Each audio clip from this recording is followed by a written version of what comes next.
Let's talk about getting white streaks in a varnish finish. Um, I searched all over the studio and at home for an old bottle of varnish and couldn't find one. I decanted one carefully and tried to uh, get the matting agent settled at the bottom so I could show you getting white streaks. As luck would have it, I couldn't get white streaks.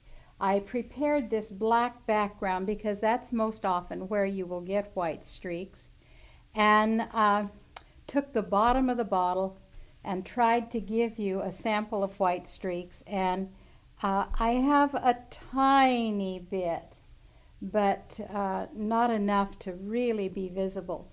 When we speak of white streaks, you're putting your varnish on, and where there may be a ridge, you're getting a white streak.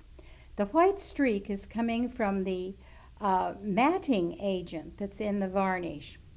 And if you have not been careful shaking your varnish before using it, eventually you get a higher percentage of matting agent in the bottom.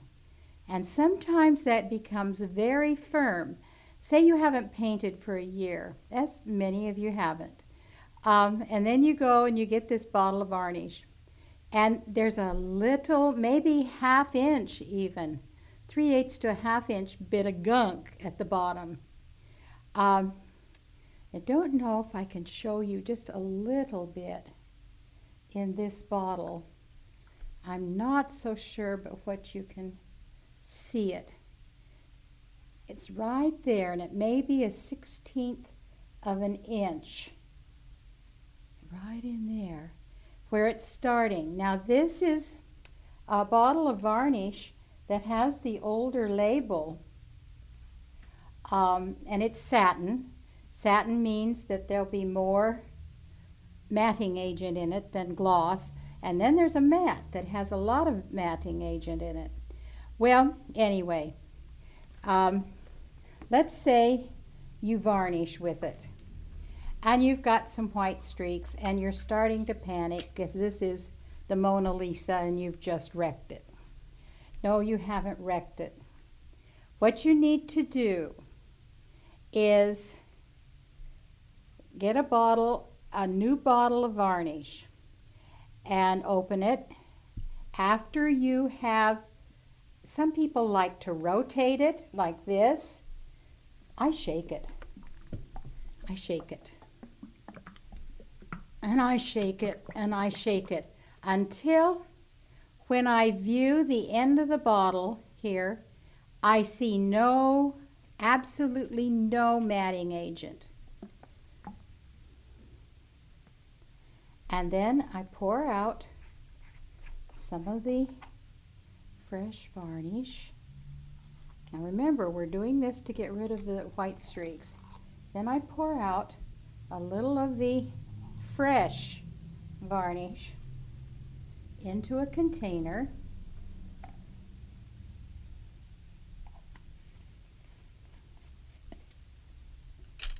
And get my favorite varnish brush. For small objects, I love the Possibility brush.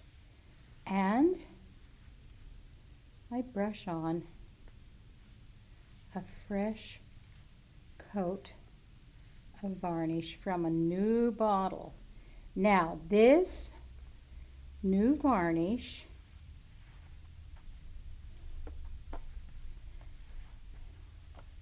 has less matting agent in it. More of the varnish resin percentage, to matting agent. And when you apply that, it will take up the white streaks and they will disappear. So you have, say, maybe 1/5 of a bottle of varnish or so left. Do you throw that away? I wouldn't throw that away.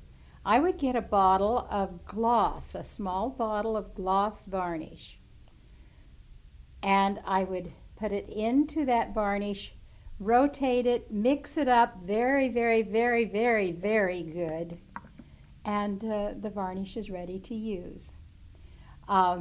If you're the least bit concerned, don't use this older varnish on a black background. Use it on your medium value backgrounds or light backgrounds until it's all used up. I wouldn't throw it away. It's good varnish.